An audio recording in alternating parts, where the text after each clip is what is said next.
Falei para sentar, mas vamos orar mais uma vez, né? Pai, queremos te agradecer, podermos chegar até aqui no ambiente, no templo, em que nós desejamos aprender mais da Tua Palavra. Pedimos ao Senhor, perdoa os nossos pecados, tenha misericórdia da nossa alma, para que possamos, Senhor, entender a Tua vontade, a Tua Palavra, a Tua revelação. Toma cada mente, toma cada coração, toma aqueles que ainda estão vindo para cá, toma aqueles que estão na Tua casa, nos Teus lares, irão acompanhar aqueles que outras horas depois, alguns dias depois, estarão pegando este ensinamento, estarão aprendendo mais da Tua Palavra. Direciona-nos, Senhor, o Teu Espírito Santo, que é o grande autor e professor da Bíblia Sagrada, em nome de Jesus. Amém.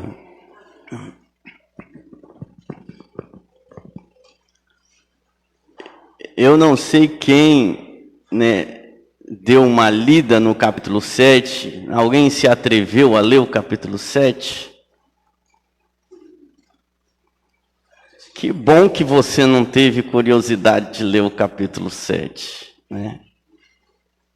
Quanto menos curiosidade, menor é o meu trabalho, porque é um capítulo bem difícil. Quando a gente pensa que Paulo já dificultou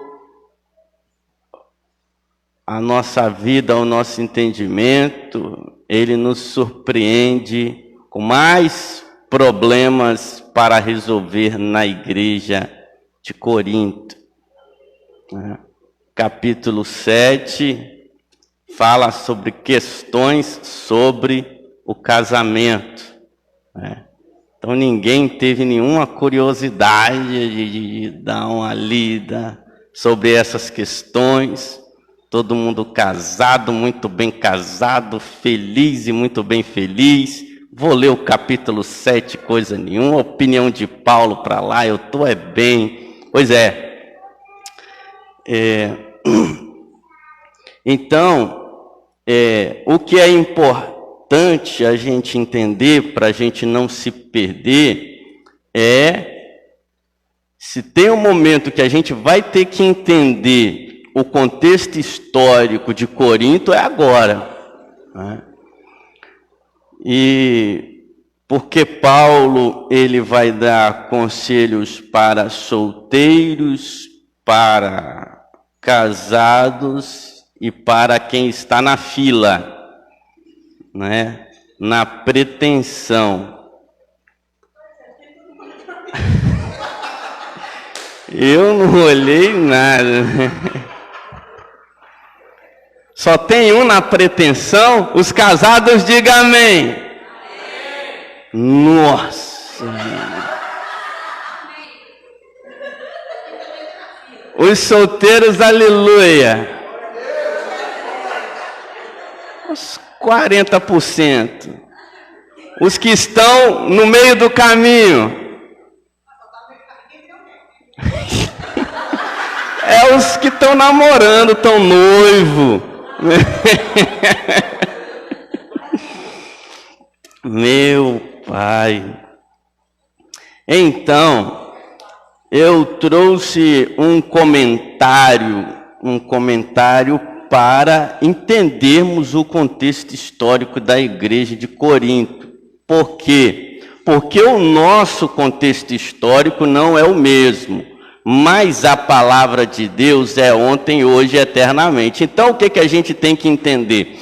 A gente tem que entender o que é universal e o que é conselhos locais, né? O que Paulo falou ali na igreja de Corinto, os problemas de outras igrejas eram outros problemas, né? Isso é muito interessante. A gente vê que tem coisas que a gente vai encontrar em várias cartas, Mas tem coisas que a gente só vai encontrar na carta daquela igreja, que é o caso do véu, é o caso até quando a gente vimos o primeiro problema de pecado dessa igreja de Corinto, assim, de Paulo querer botar a pessoa na mão do diabo logo, aquele caso foi só na igreja de Corinto. Então, tem coisas que a gente vai ver de Paulo, conselhos específicos para determinadas denominações que ele fundou ou passava, e a gente vai ver coisas que servem para todas as igrejas. Então vamos lá. Esse comentário aqui é da Introdução ao Estudo do Novo Testamento, David Hall. No comentário sobre o capítulo 7, ele diz o seguinte: o capítulo 7 foi escrito em resposta a uma pergunta da igreja.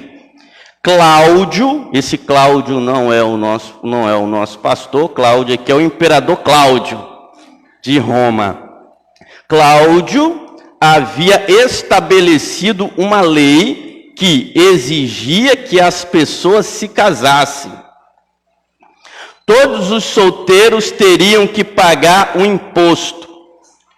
O governo romano estava tentando dominar as condições imorais do império, ou seja, visto que a imoralidade sexual, a prostituição, uma meretriz em cada esquina de Corinto, ali o negócio era tão terrível que o governo romano e o imperador queria, como vamos dizer, ele queria regularizar ou moralizar um pouco mais aquela cidade do império. E pensou que uma maneira de fazer isto era estabilizar a situação da família. Também os judeus achavam está no próprio, a palavra é freia, mas está no comentário. Os judeus achavam uma desgraça uma mocinha de 15 anos e um homem acima de 20 não serem casados. Então a gente já tem esta visão da cultura judaica, que uma menina de 15 anos ainda não noivou, não casou, tá mal, hein, filha? Então, nós está vendo que a cultura é totalmente diferente? E um homem que 20 anos, você não casou ainda não? Nossa! Então já era meio esquisito naquela época, na cultura judaica. A pergunta da igreja em Corinto foi: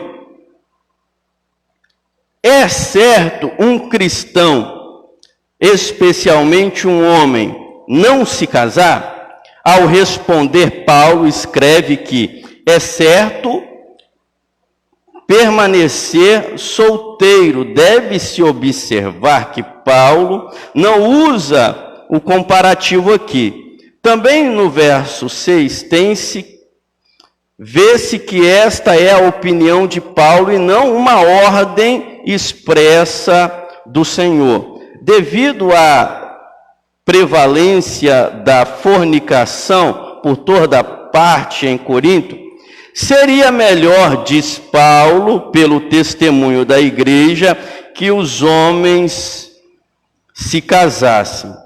Ou seja, para o solteiro, a gente vai entender, isso aqui é só o comentário, para a gente tecer um contexto histórico. Para o solteiro era difícil, pois a cidade de Corinto era um âmbito de prostituição. Já para o casado era difícil por causa da perseguição de ter que fugir com mulher e filho no colo, Então aí a gente já está entendendo um pouco do contexto histórico. Na história da igreja, apesar de um infeliz comentário numa revista, de uma certa, não dá para dar nome para não dar confusão, uma certa revista de ensino bíblico, dizendo que as dificuldades da igreja primitiva faziam com que as mulheres se relacionassem com homens não cristãos para crescer o número na igreja, o que é uma completa mentira absurda. Eu não sei da onde, de que livro esse comentarista tirou esta heresia antibíblica. Muito pelo contrário, os casais queriam ficar solteiros ou não se tocarem para que a obra avançasse. A obra avançasse. Então, a gente vai encontrar esse problema na igreja de Corinto. De um lado, o imperador querendo acabar com uma fama de uma Sodoma e Gomorra dentro da cidade de Corinto, já querendo obrigar a que a constituição familiar, os jovens já se resolvessem logo. Aí a igreja assustada. Por que a igreja assustada? Porque uns queriam ficar solteiros para que avançasse a obra de Deus. O solteiro vai, o solteiro viaja, o solteiro desbrava. Imagine Paulo com a criança no colo, puxando a mulher dele por cada viagem missionária, sendo apedrejado, sobrou para a mulher: Paulo, eu preciso estar livre totalmente para que eu alcance o máximo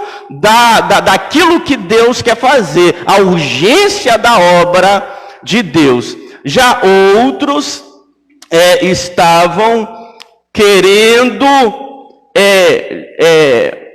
ter uma separação maior da esposa e do marido. Uns estão solteiros, mas quando a gente se converteu, nós já estávamos casados. Então você vai ver que ele está avançando na obra de Deus. Vamos fazer o seguinte: a lua de mel já foi embora mesmo. Vamos como se a gente não tivesse casado e vão cada um fazer a obra de Deus avançar. Então tinha casais querendo fazer isso. Na história da igreja, muitos casados viviam-se como se estivessem solteiros, para que eles não se apegassem nas questões matrimoniais, para que pudesse ter um avanço na obra de Deus. Perguntas sobre o contexto histórico?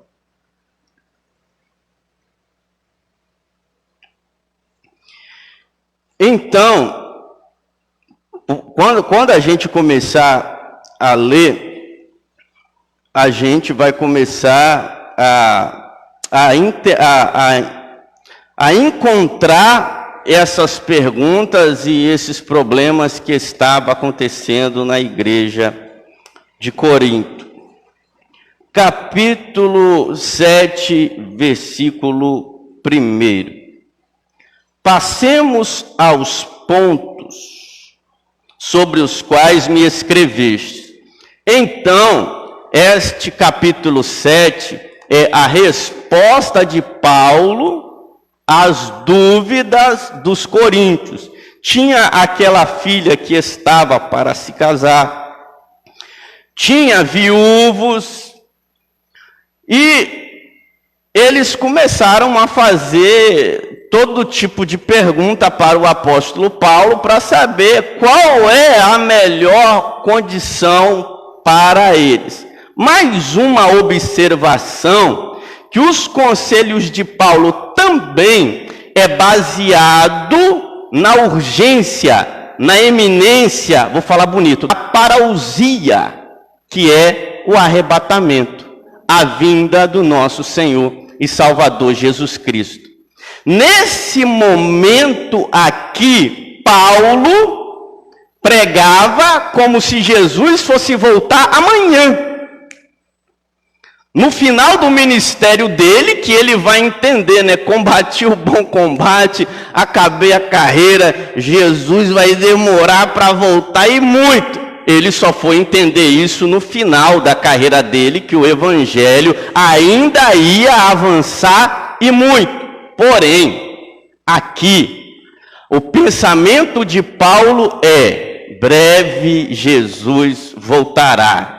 Jesus está para voltar. E pode ser agora. Então, está vendo que Paulo aqui vai desmerecer toda preocupação terrena, já que Jesus está na iminência de voltar. Paulo, nesse momento aqui, pregava como se Jesus fosse voltar com ele ainda vivo.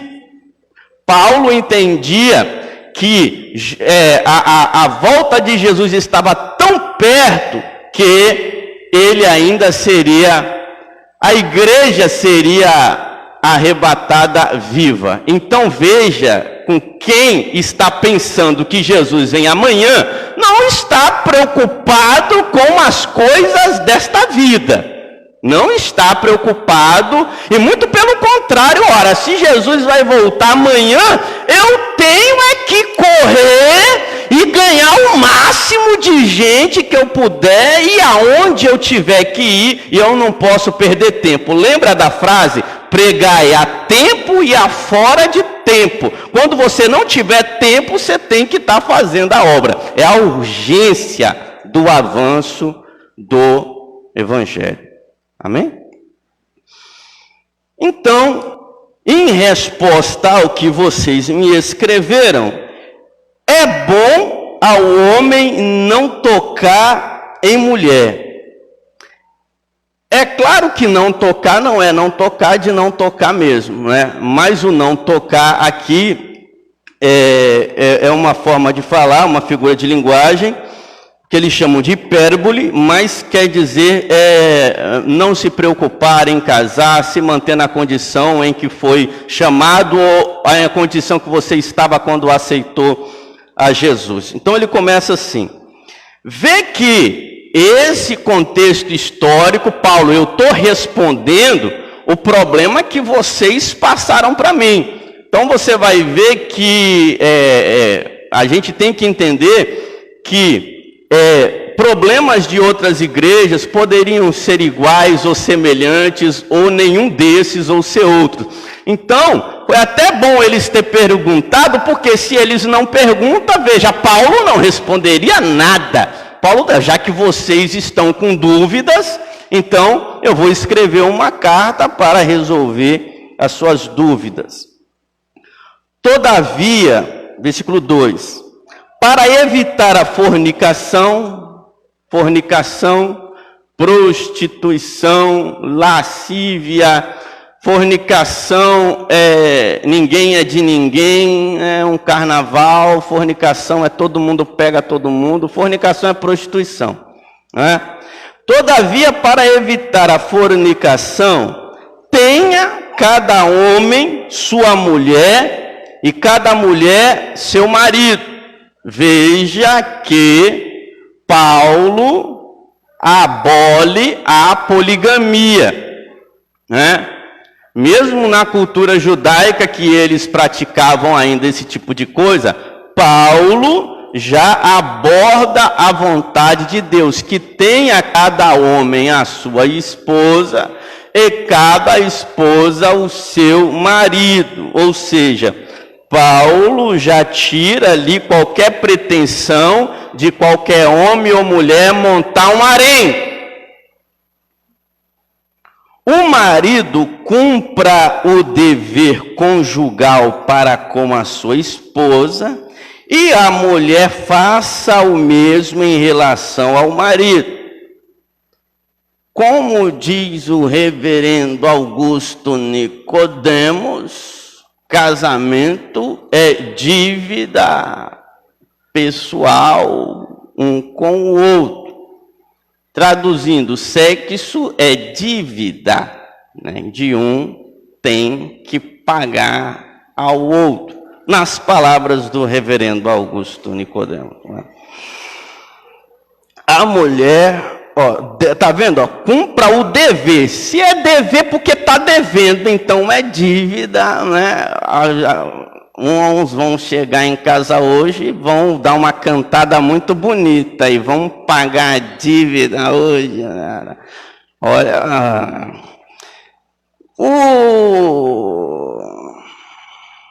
do mesmo.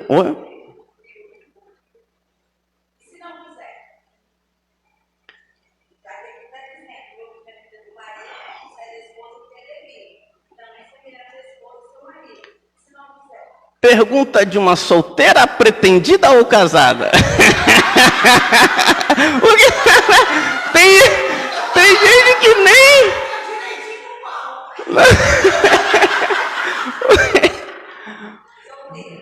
Ah, tá bom. É porque, né, eu pensei que já seria uma pergunta. Não, hoje eu não quero pagar nada, é uma pergunta de um... Mas é já quem está pensando lá, né? Tá bom.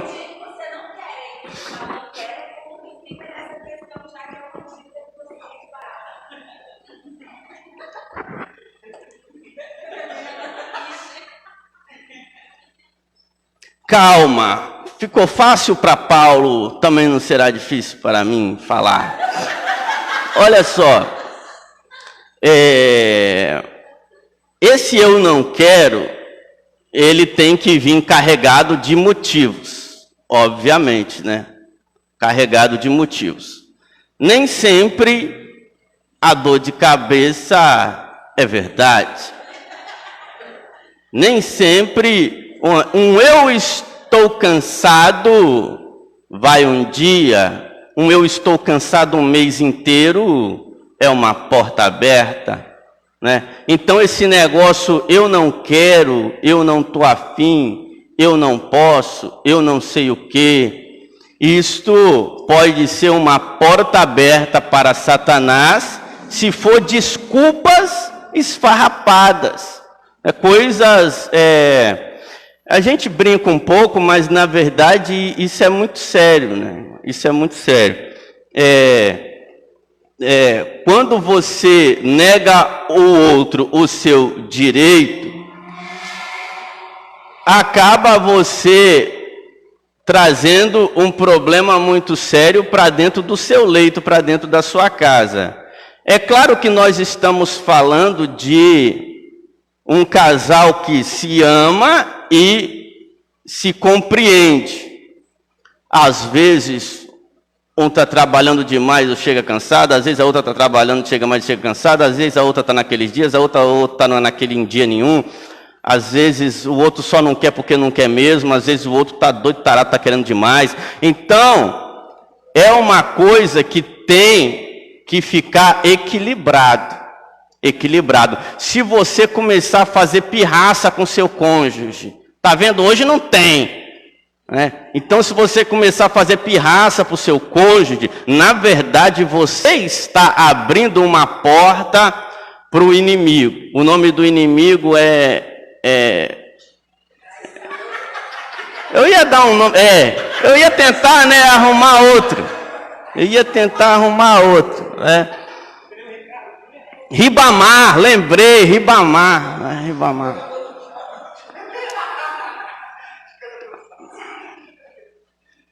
Olha só, apesar de na minha opinião, a pirraça do marido ou a pirraça olha só, tem pessoas que pegam isso aí, ó, já que você está me negando, então não vem reclamar quando eu pegar outra, não. Isso é uma mentalidade maldita. Porque o fato o fato dela estar, vamos colocar assim, errando com você, Deus não está te autorizando a errar com ela. Então esse negócio, porque você errou comigo, agora você vai ver, isso é mente maldita. O diabo nem entrou ele mesmo já estava com as intenções para que isso acontecesse. Então, na minha humilde opinião, ser traído ou o fato da esposa ou do marido estar falhando com você nesse quesito, você pessoalmente, que a salvação é individual, como cristão, você não deve, porque a porta abriu, atravessá-la. Porque o diabo abriu a porta, você vai atravessar. Mesmo assim, você só atravessa se você quiser, né? É um caso de se resolver numa sala maravilhosa chamada sala pastoral. Maravilhosa, porque aí você vai expor todo o seu problema que está acontecendo dentro de casa e eles vão falar no particular isso que eu estou falando abertamente. Vai falar, isso não pode continuar desse jeito. Vocês têm que resolver, porque senão um problema maior será gerado. Amém? Esses problemas realmente acontecem, mas só vira problema quando não é resolvido.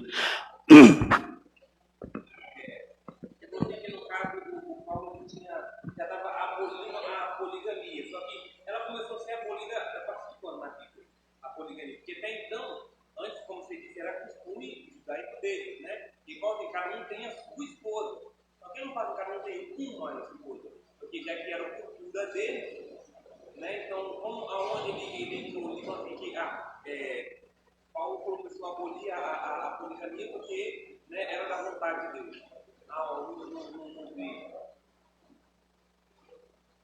A poligamia, vamos, né, pegar para a gente não fugir muito da coisa. A poligamia, a meu ver, ela é uma coisa muito primitiva, coisa de patriarca, Abraão, Isaac, Jacó e coisa de rei.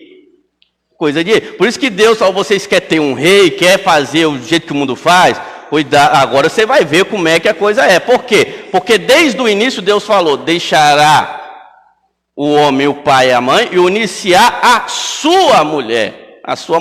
Mas o que acontece?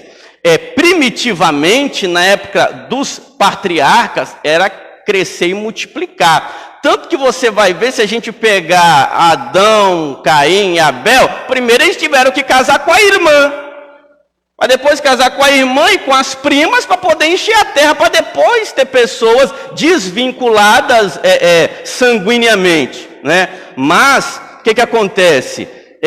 Essa questão de poligamia, ela é uma coisa mais primitiva. Se a gente for pegar ali da época de Jesus mesmo, já não tinha esse tipo de coisa.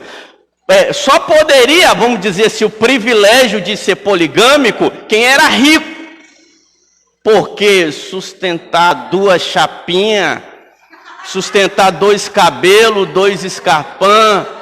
Sério, irmão, na época de Jesus já ter 2 já era coisa de rico. Era coisa de Mateus, o cobrador de impostos. Já era coisa de quem tinha dinheiro. Mas diante da permissividade de Deus, há a vontade de Deus.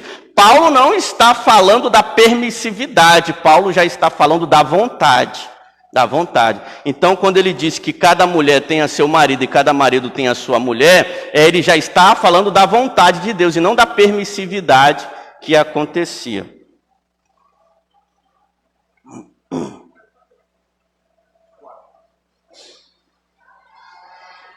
Do mesmo modo, o marido não dispõe do seu corpo, mas é a mulher quem dispõe. Você está vendo aqui, é o versículo 4 que eu parei ou eu já li o 4? Eu parei o 4. A mulher não dispõe do seu corpo. Você está vendo que é uma coisa assim? No português, claro, Paulo está falando, você não é dona do seu próprio corpo, mas o marido não é dono do seu próprio corpo, mas a esposa. Vê que é uma coisa de fusão, de união mesmo, né? Eu sei que você mesmo cansado, você vai fazer um esforço, né? Eu vou até falar uma coisa aqui que não é Jesus, não é Paulo, é eu. Se vocês puderem todo dia, irmão, todo dia. Todo dia. Negócio não, mas, amém. Tem gente até que enjoa, né? É o Clóvis e a pamonha todo dia, ninguém aguenta.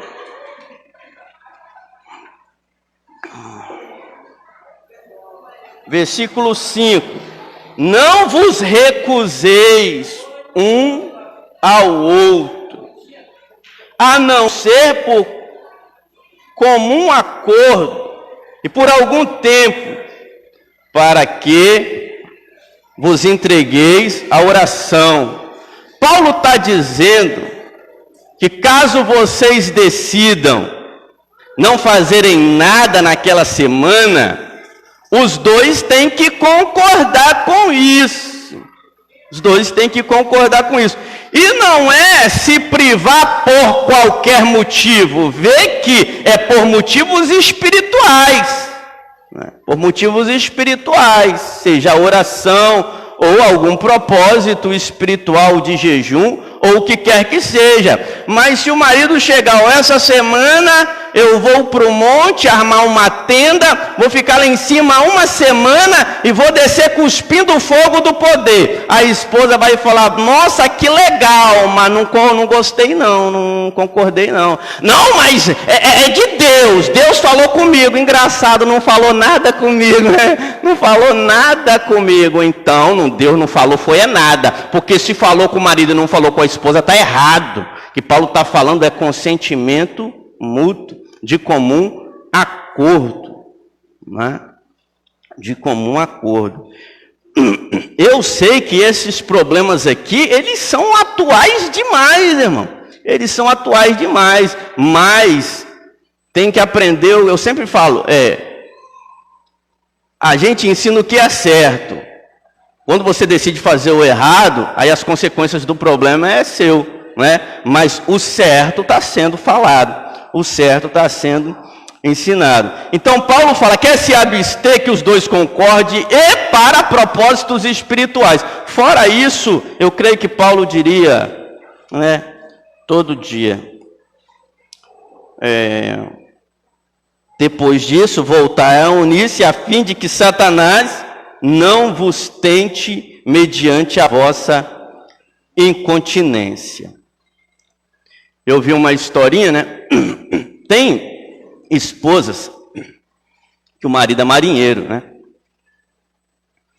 Mas a pessoa fica no mar 30 dias, 60 dias e volta depois. E aí eu vi uma historinha assim que o marido rico foi velejar, dono de um iate, e ele foi com uma assistente, né? Vamos colocar assim, uma empregada, mas assistente. Vamos dar um nome para essa assistente? Empregada? Dona Maria não, porque pega mal, Dona Maria. Dona Rosa? Dona Rosa. Ele foi no iate com a Dona Rosa. Só que um detalhe, a Dona Rosa era esteticamente de capital estético inferior, né? Traduzindo em português claro, Dona Rosa era feia. Tadinha. E aí o marido já velejando há bastante tempo, e o pastor uma vez chegou para ele e disse, você não pode ficar assim tanto tempo longe da sua mulher. Ele disse assim, não, mas eu sei quando é a hora de voltar. O pastor intrigado, mas como assim você sabe a hora de voltar? É quando a rosa começa a ficar bonita. Quando eu começo a achar ela bonita. Mas, mesmo eu ouvindo essa história também não vale na concepção de Paulo, porque se o marido está rico velejando com uma feia chamada Dona Rosa, tem que saber se a esposa concordou com a viagem com a Dona Rosa, né? De comum acordo, para que Satanás não vos tente. Digo isto como concessão e não como ordem. Quisera que todos os homens fossem como sou. Quando Paulo diz que eu queria que todos os homens fossem como sou, eu sei que todos sempre tentam interpretar qual era o estado civil de Paulo. Paulo podia ser solteiro. Paulo só não podia ser casado. Ele poderia já ter sido casado. Paulo provavelmente era um viúvo. Por alguns motivos podemos interpretar. Paulo, ele poderia dizer que eu quero que vocês sejam como eu, porque talvez ele já era viúvo, por isso talvez dando conselho sobre relacionamento, por um dia já ter se relacionado. Ou Paulo, quando ele se converte, ele vira inimigo mortal dos judeus. Paulo, como judeu, com certeza casou com uma judia, sendo alguém de autoridade no sinédrio, de importância. Então, provavelmente, a filha judia de uma família judaica importante. O pai, provavelmente, sabendo que Paulo agora é inimigo do judaísmo, na concepção deles, era completamente autorizado pela lei. Esta mulher está descomprometida de Paulo. Então, provavelmente, das duas, uma, Paulo poderia ter sido viúvo, ou a esposa dele, ao ato de conversão dele, ter se tornado inimigo dos judeus, automaticamente inimigo da própria família, ter abandonado ele e voltado para a sua vida judaica. Então, mais um negócio é que Paulo estava aqui solteiro. Queria que todos fossem como eu sou, mas cada um recebe de Deus seu dom particular, um deste modo, outro daquele modo. Alguns vão dizer que estar casado ou solteiro é um dom. E eu concordo muito com isso. Não só Paulo está dizendo aqui do solteiro, não é do solteiro sem vergonha, não, é do solteiro, né? Paulo está dizendo não de ser solteiro, mas de uma decisão de estar solteiro. Celibato, Paulo está tratando aqui. Mas ele trata essas questões como dom. E eu acredito que estar casado também é um dom. E um dom para poucos. Não, talvez um dom para poucos foi um exagero. Mas por que eu digo que é um dom? Porque são poucos casais casados que são exemplos para as pessoas. São poucos casais casados que dão exemplos de casados. Existem muitos casamentos que faz o solteiro querer continuar solteiro. Existem muitos casamentos em brigas, traições, divórcio, agressões. Então estar casado é um dom, que nem todo mundo é um casal maravilhoso, nem todo mundo encontrou felicidade dentro do casamento. Casei porque esse negócio de ficar sozinho não é muito legal. Casei. A gente divide a conta de água, a conta de luz e tal. Então você vê que às vezes há mais obrigações, pressões, concessões, status quo, mas feliz no casamento é um dom para alguns. O glória a Deus desapareceu.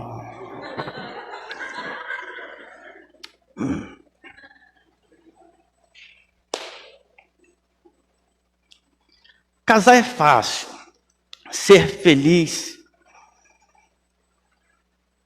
é o dom maravilhoso que alguns conseguem no casamento. Como é feliz um casal bem casado. Um casal que quando você olha para ele, você diz, eu quero casar, cara, eu quero casar. Mas tem pessoas que isso aí é casamento? Misericórdia. Aí você já até fala assim, o meu será diferente. Quando você diz que o seu será diferente, é porque o modelo ao qual você viu não era legal. Não era legal. Então você vê que Paulo trata como um dom. Perguntas?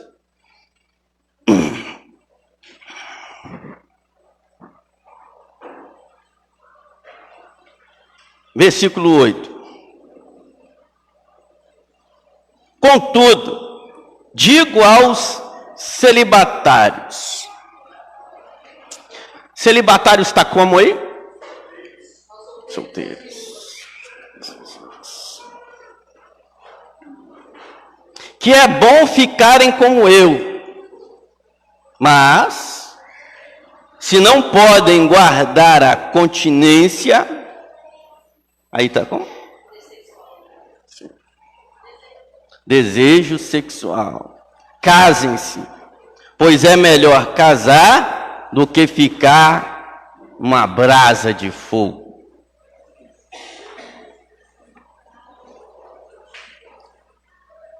Tá claro?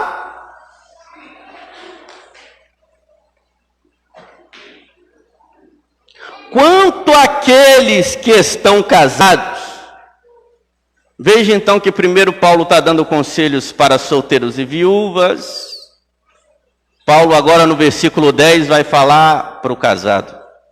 Quanto àqueles que estão casados, ordeno não eu, mas o Senhor. Vamos explicar essa história, que tem hora que Paulo fala, agora falo eu, não fala Deus, agora fala Deus, não falo eu. Na verdade, não é essa forma de ser interpretado. O que Paulo está tentando dizer é que Jesus na terra resolveu problemas, que quando ele foi embora, problemas novos apareceram, dos quais ele não tratou. Então agora eu, em nome de Deus, trato esses problemas. Está entendendo isso? É a mesma coisa hoje. Sou eu que, em nome de Deus, falo de WhatsApp, de internet, de Facebook, de mais o que, não sei o que, de Netflix, de Free Fire.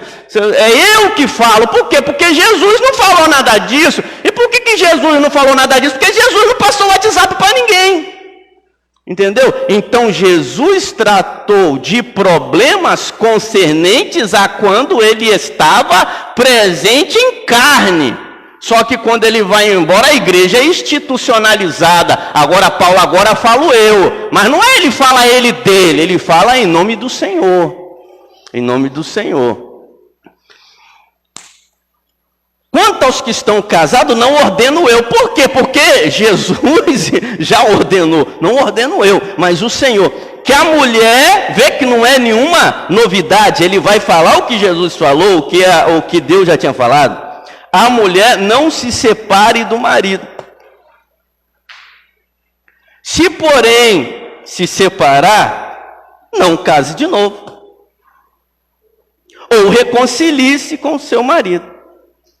E o marido não repudie a sua esposa. Repudiar era mandar embora por qualquer motivo. Era moda no tempo de Jesus, né? Não repudie. Paulo está tratando de casal crente. Marido e mulher crente, né? Porque lembra, eu falei do contexto histórico, os casais querendo viver de solteiro para avançar a obra missionária? Não. Casou, aguenta. Né? Esse negócio de... Né? Então, enquanto uns querem se separar por um motivo hoje, lá eles queriam se separar para avançar a obra missionária. Então, Paulo diz, não, agora vocês vão fazer a obra junto, não tem essa de o avanço da missão, não. Ou vocês avançam junto, ou se quiser avançar sozinho, não arrume outro no meio do caminho. Entendeu? Ordeno, não se separe, se separar, que não se case. Ou reconcilie-se com o seu marido, e o marido não repudie a sua mulher. Está entendido até aí? Está simples, mastigado.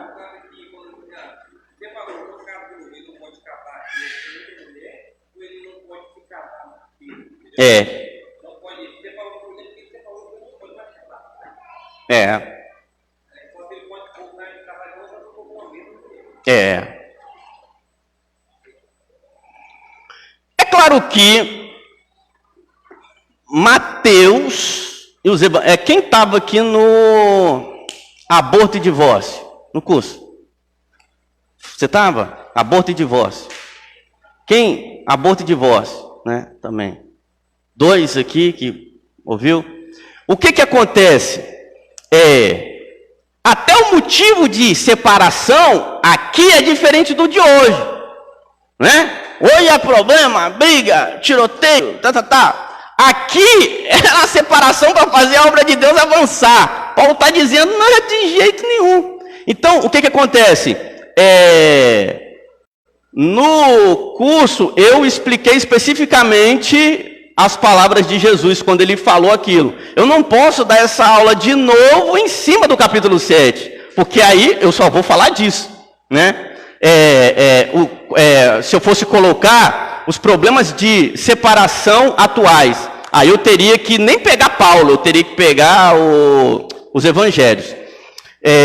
Aqui na concepção de Paulo, então eu só vou tratar os problemas que Paulo está tratando. Paulo está tratando que um casal de crente, eles têm que permanecer casados. Se separar, tudo bem, só não arrume outro, né? Paulo está colocando nessa questão, né? Esse negócio de que eles se separavam por qualquer motivo, queimou o arroz na panela, tchau, você não serve para mim. Tudo isso acontecia na época de Jesus. E foi explicado porque tem muitas pessoas que pensam, não me traiu, então Jesus falou que a não ser por prostituição, aí eu posso, né? A gente já explicou que não é desse jeito que interpreta as coisas no original, não. Mas só que eu não posso, né, dar esse estudo agora. Então vamos ficar por enquanto só com o que Paulo está falando. Mas eu achei interessante, né? Essa é uma coisa que é bom para reflexão de todos nós. Às vezes até pelo caminho de casa, né? Eu ouvi uma mulher dizendo, não, né, me traiu, agora é tchau. Só que se a gente for prestar atenção numa coisa, só para reflexão. Por que não havia novo casamento por causa de adultério? Veja que a gente interpreta os evangelhos como se Jesus falasse assim, tem como ir lá no texto agora? É Mateus 19. Eu só vou dar uma reflexão para vocês, não vou me prender isso agora não. Vê se é Mateus 19. Mateus 19, 9.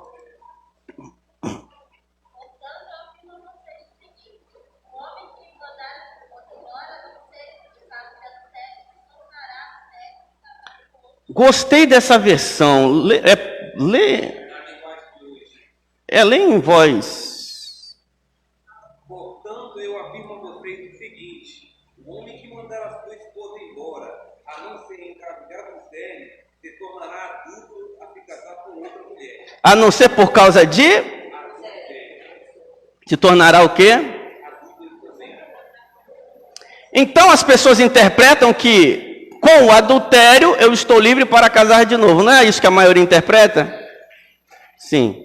Só que não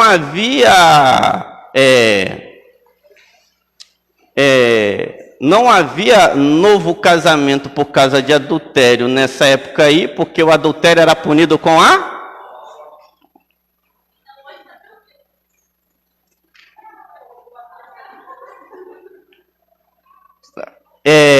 Claro que eu não vou discutir essa versão, mas esta palavra ela foi mal traduzida. Não é por causa de adultério. A ideia é onde eu falei que eu não vou entrar nessa aula de tradução. Vai ter que fazer uma exegese aqui e agora, não é?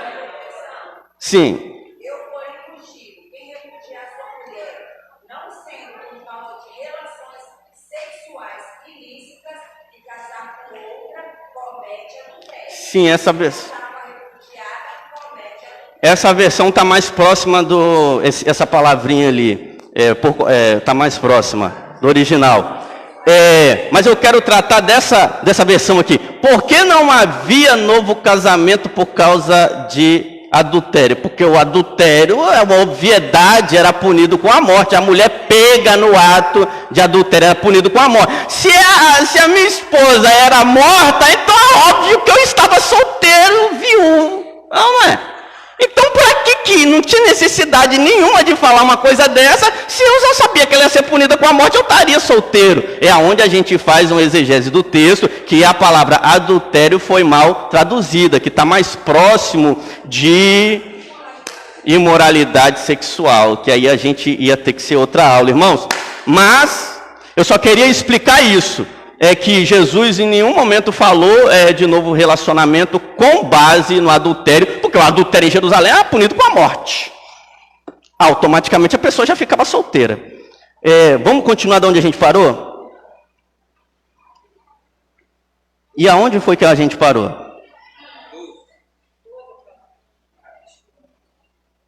(18) Nossa, eu estou em Mateus. 12. Aos outros digo eu, não o Senhor.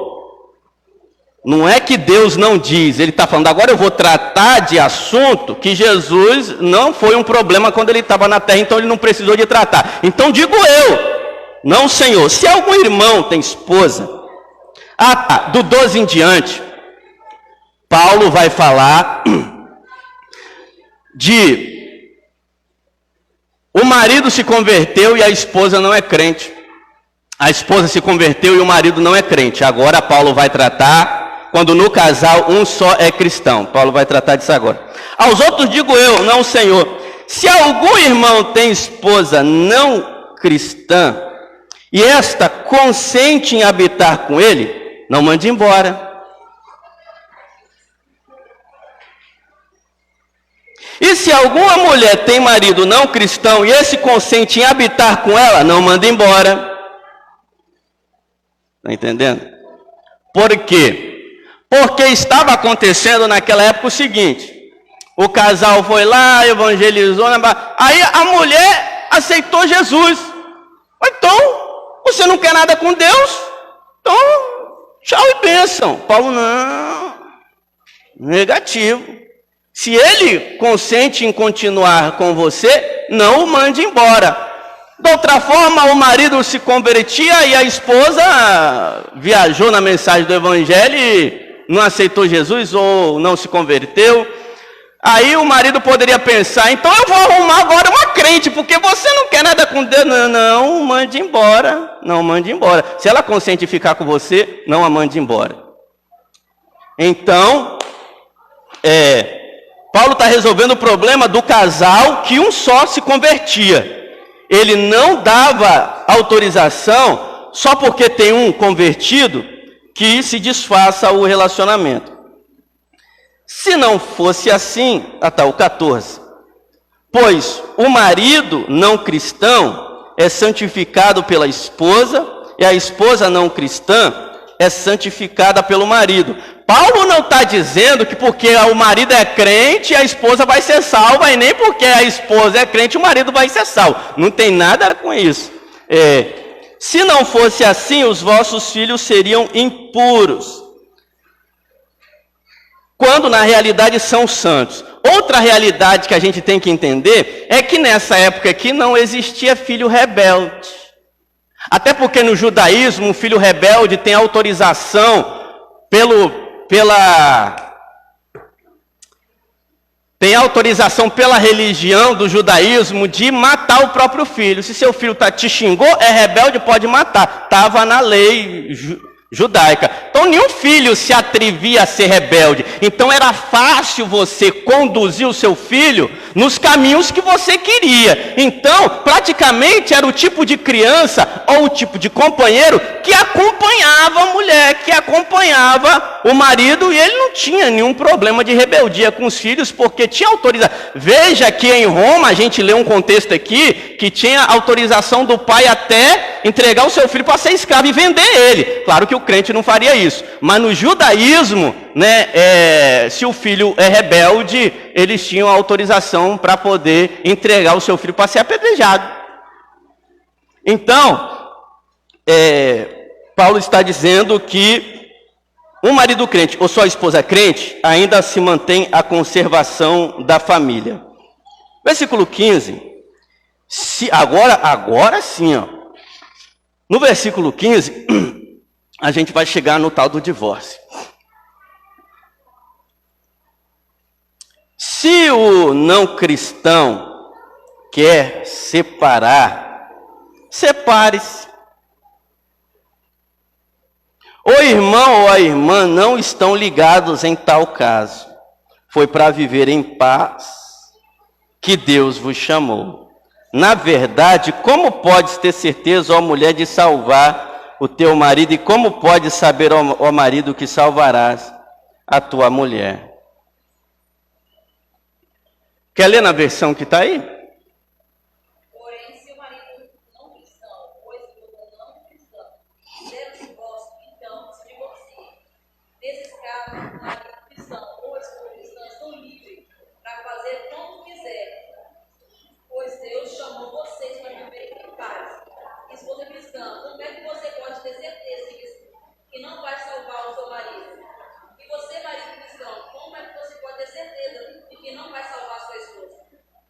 Isso hoje sim é complicado. É complicado. Por quê? Porque eu acho que eu nem acabo o capítulo 7 hoje.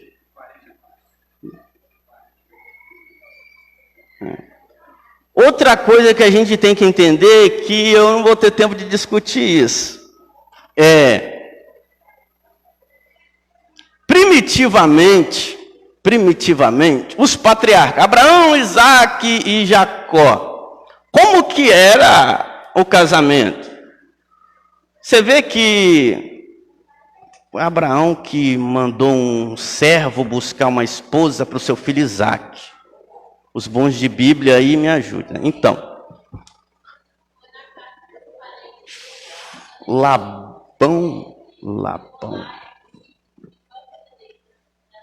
Então, você vê que nem era ele indo atrás de uma mulher para se apaixonar. Essas ilusões todas que vocês ficam fazendo hoje aí. O camarada foi lá, buscou uma mulher e chegou e casou. Ele foi conhecer a esposa dele, quando ele viu, ela já era esposa no meio do caminho. Entendeu? Mas como que era a cerimônia, o ato do casamento? É a lua de mel. Primitivamente, quando ele se deitou com ela pela primeira vez, ali foi consumado o ato de casamento deles. Isso primitivamente. Depois, quando a gente trouxer mais ou menos assim para a época de Jesus, Jesus vai num casamento, a gente já vê festa.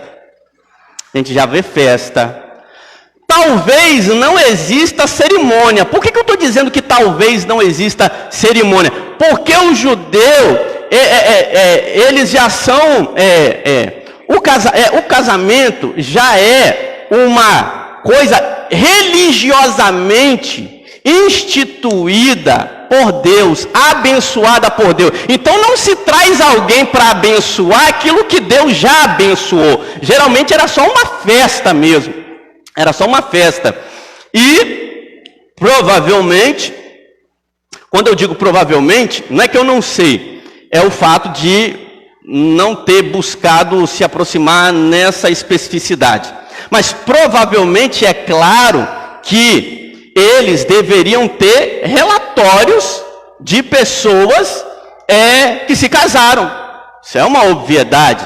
E o que a gente chama de relatório de pessoas que se casaram é o que a gente chama hoje de cartório. Só que aí eu estou explicando como que era mais ou menos na época de Jesus.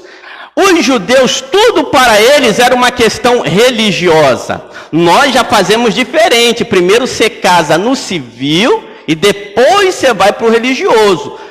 Para o judaísmo, a religião é o que chancela, é o mais importante. Então, chancelado pela religião, já é os votos que você faz perante Deus. Você não está mentindo para Deus ali naquele momento, né? Então, o civil para ele seria só uma coisa de... Lê o quê? Legalização para o Estado. Então, o que acontece hoje? Hoje, o nosso registro civil vem como mais importante. Por quê? Porque tem divórcio, tem metade é seu, metade é meu, tem divisão de bens, é uma forma de você, como que eu posso dizer? Não é evitar problema, essa não é a palavra. De você fazer judicialmente a partilha da separação de bens. Coisa que quando você vai casar na igreja, não é o pastor que vai dizer como é que você separa os seus bens. Então, o que acontece? Hoje é diferente a forma com que os casamentos aconteceram no passado. Por que é importante a gente dizer isso? Porque se antes o religioso era mais importante, eu poderia dizer que, ora, então se você arrumar uma Rebeca e você vir na igreja perante Deus, se o pastor te abençoar, o casamento religioso é o principal, é óbvio, você está diante de Deus, então você está casado. Porém, aí acontece um problema no casamento, né, desse Romeu e dessa Julieta. Aí ele vai dizer, né, ainda bem que a gente não casou no cartório, eu sou oficialmente solteiro, e agora eu vou casar pela primeira vez. Enquanto ele está dizendo que ele vai casar pela primeira vez, Deus não está achando que é a segunda vez? Pegou? É por isso que o registro civil tem a sua importância, porque tem muitos engraçadinhos que só se casasse no religioso ia dizer que estava solteiro. Não, agora que eu vou para o civil, agora eu estou na primeira, mas talvez já estava na terceira e na quarta. Então, é óbvio que o religioso, para Deus, é o principal, porque outra coisa que eu acho interessante é o seguinte, é só uma questão de curiosidade. Pessoas não cristãs se casam na igreja. O que Paulo diria? Isso é um absurdo. Como que você vai receber a bênção de um Deus que você não obedece? Como que você vai receber a bênção de um Deus que você não serve ele? Na concepção cristã, um não cristão casar na igreja e receber a bênção de Deus é a coisa mais idiota que existe. Porque o casamento religioso requer a obediência e a bênção desse Deus que você está pedindo. E Deus não abençoa uma relação da qual ele não concorda, da qual ele não partilha, e da qual a pessoa não serve a ele e não crê nele. Nossa, só de uma idiotice absurda. Mas claro que hoje virou um ato social, uma imagem, uma forma, né? Tradição.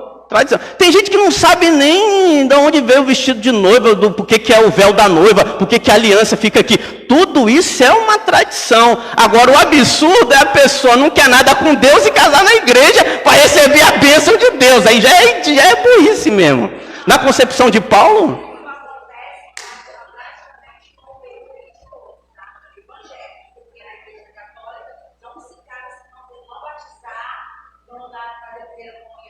Bem lembrado. Bem lembrado. Eu tinha esquecido dessa. Minha irmã mesmo, que casou na igreja católica, teve que... você tem que ter passado por aquelas questões, e o marido dela já tinha passado também.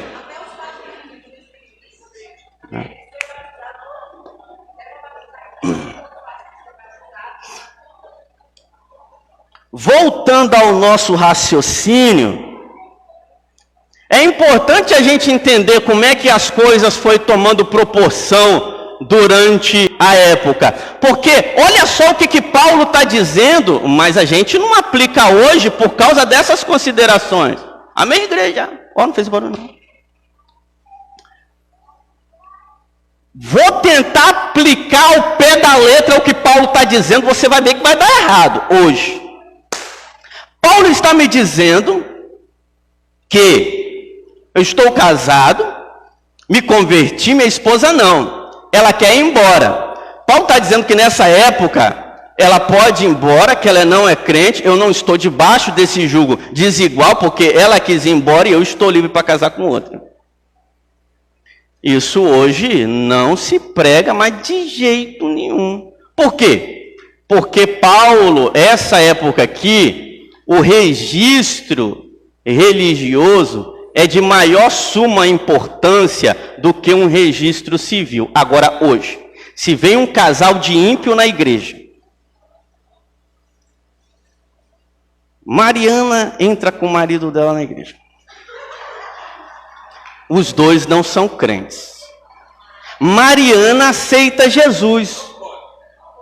E o marido dela vai dizer, se você ficar com esse negócio de ser crente, eu vou sair dessa casa. Ela fala, tchau. E aí ela pode casar de novo, ela não está debaixo de um jugo de uma pessoa que, além de ser ímpio, não quis acompanhar no cristianismo. Hoje não aplicamos esse tipo de coisa, porque a gente vai entender que eles, quando casaram, fizeram votos perante Deus e receberam a bênção do casamento. Mesmo que tivessem casado só no civil, perante a sociedade, no sistema social, eles são casados, e se casar de novo é porque tem que receber primeiro o divórcio, tem que estar divorciado. Então, até um casal de ímpio que nunca aceitou Jesus já se divorciou e já casou de novo e já passou por esse processo. né? Então, vê que a gente não ensina esse tipo de coisa, que ia dar uma confusão. Provavelmente Paulo hoje estaria tratando disso de uma forma mais delicada e mais diferente, entendeu? Porque, vamos supor, Paulo aqui hoje, aí Paulo dá um conselho desse, quem sai apedrejado desse lugar. Claro que uns que já estavam querendo sair fora mesmo iam aplaudir, e o marido que não foi aplaudido, ou a esposa, ia crucificar Paulo, né? O que é um problema. Você vê que numa época em que se vende o filho, Paulo não está discutindo nenhuma preocupação se esse casal que quer ir embora está levando o filho.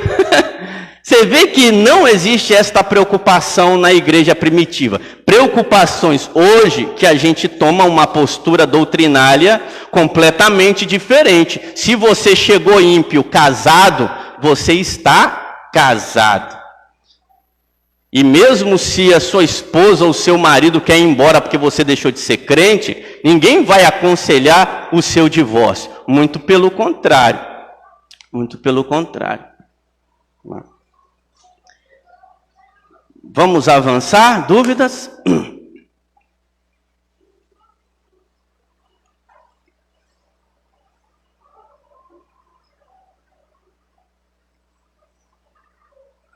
Paramos onde?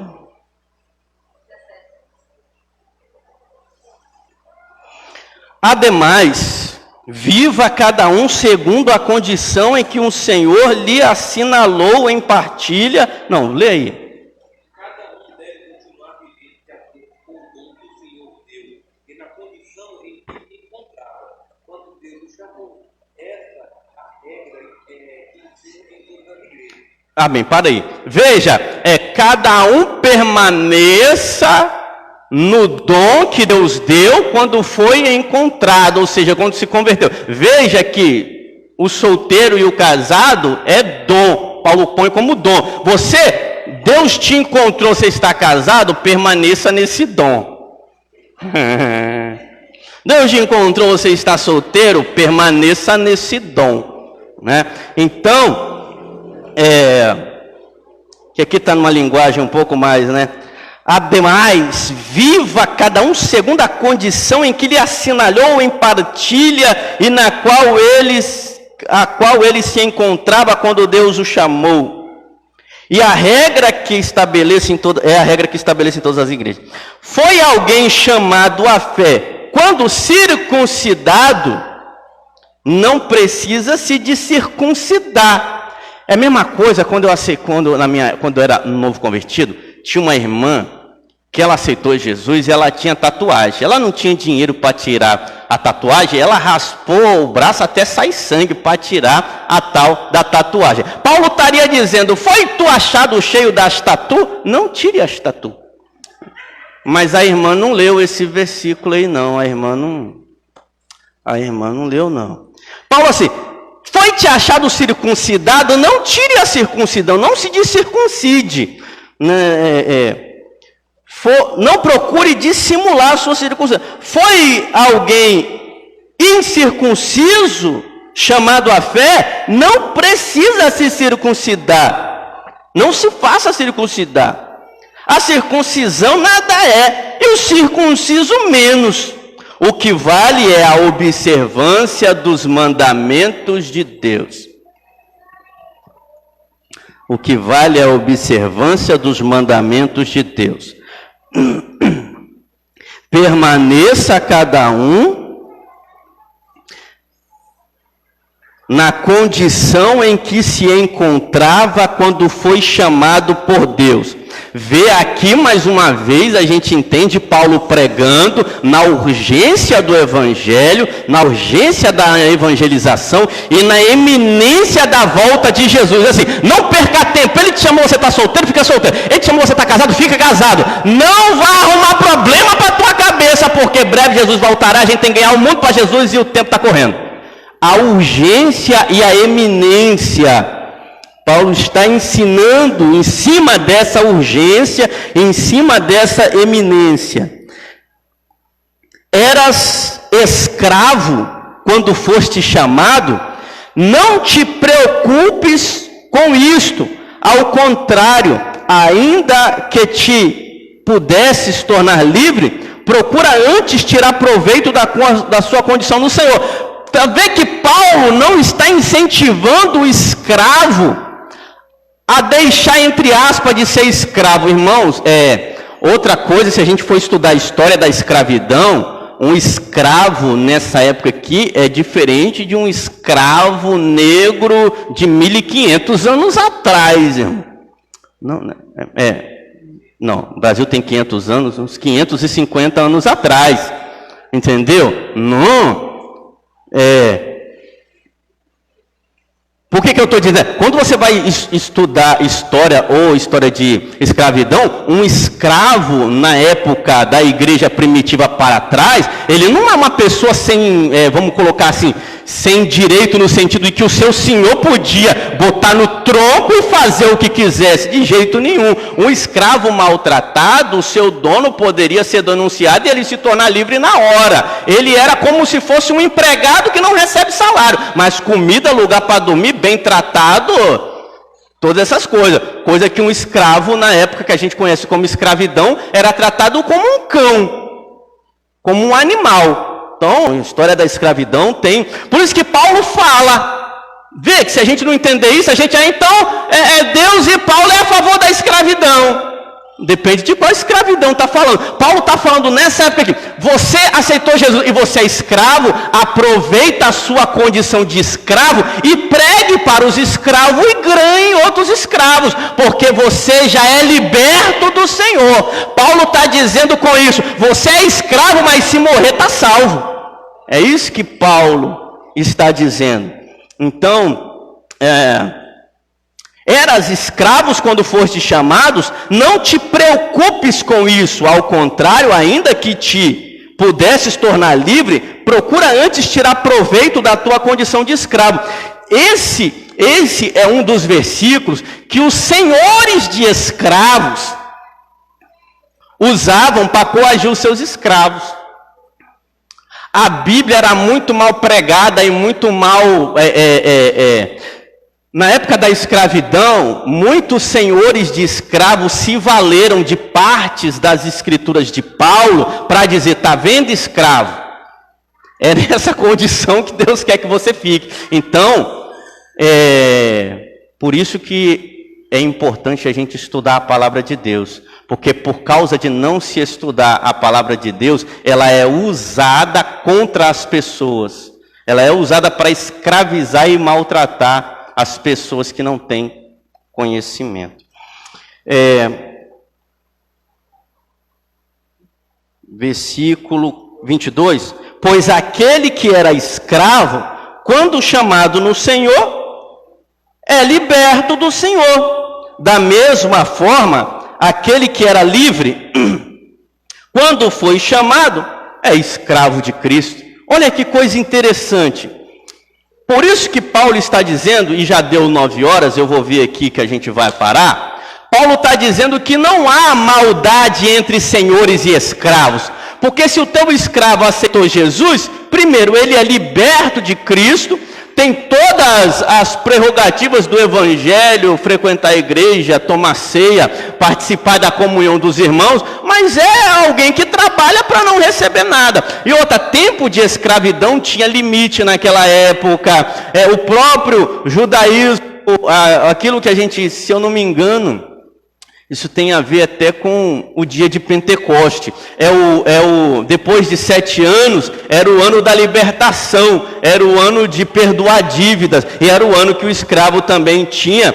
Alguns escravos, quando eram livres, queriam continuar sendo escravos, de tão bem que alguns eram tratados pelos seus senhores, ou por preguiça mesmo.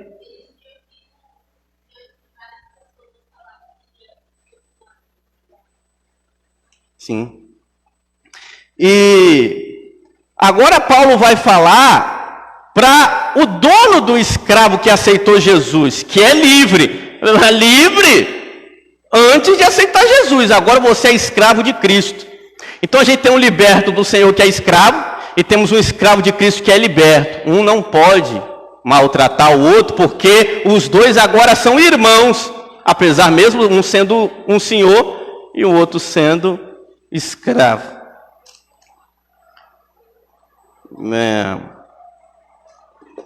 Então chegamos aqui no 22, não é isso? Então vamos ler o 23 e o 24 e aí a gente continua do 25. Alguém pagou um alto preço pelo vosso resgate. Outra coisa também que acontecia com o escravo nessa época é se alguém pagasse um preço pelo resgate dele.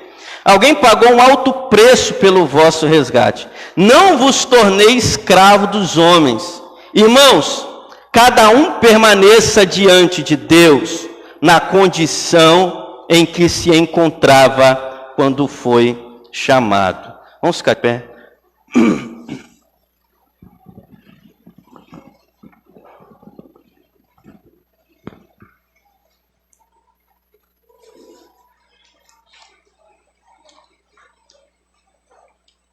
Eu quero encerrar com essa última frase do apóstolo Paulo, do versículo 26. Alguém pagou um alto preço pelo vosso resgate. Não. Deus pagou um alto preço pelo nosso resgate. Nós fomos comprados por um alto preço. É por isso que se alguém chega e diz, olha, você está se vendendo, eu não posso vender aquilo do qual eu não sou mais dono. Eu sou de Jesus. Ele pagou um alto preço por mim e por você. Não podemos vender aquilo que não nos pertence mais. Vai ter um engraçadinho, alguém pode dizer, as pessoas brincam, você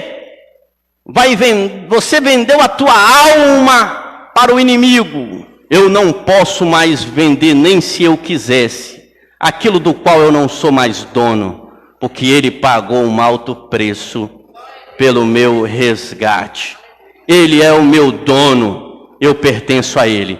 Esse é o sentido de escravidão que o próprio Paulo coloca nós na mesma condição. Somos escravos de Jesus. O escravo é o seguinte, ele não manda nele, ele não é o dono dele, ele não faz mais o que quer, ele não pode nem se vender, porque alguém comprou ele.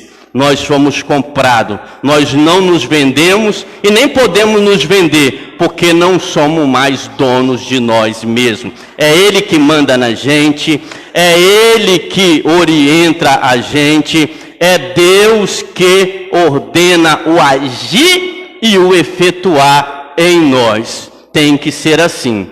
Ele nos comprou para, além de todo o seu amor, Ele é o nosso dono, é Ele que manda em mim e é Ele que manda em você. Amém? É por isso que você não faz o que quer, não fala o que quer e nem se veste do jeito que você quer, porque não é você mais que manda em você, é Deus que manda em você. Pode encerrar?